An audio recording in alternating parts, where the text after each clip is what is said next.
kelar kan slitna. Og av til årsøk har vi ikke gjort øyeløver I flere kelar, vi tar jo færre så kantat eisene. Trobelagen bare at det hender for ofte, så får man teknisk brek, og det kan jo hente flere steder.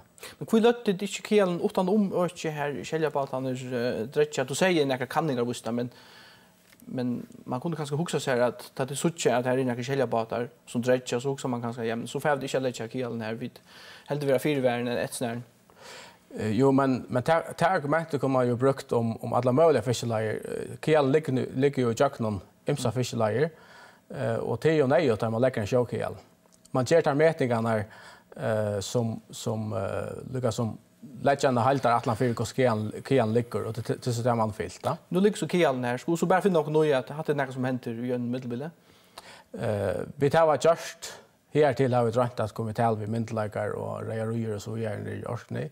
Og jeg har gjort det som man kan tannveien. Vi har sett radar opp som hukket et skipon. Og det rikker åpenbart ikke? Det rikker åpenbart ikke. Det som vi så har gjort av til at vi gjør botkanninger nå I år, og så får vi at røyne at omlegge kielen neste år. Et alternativ krever en gypre, så at hesen trobelegging skulle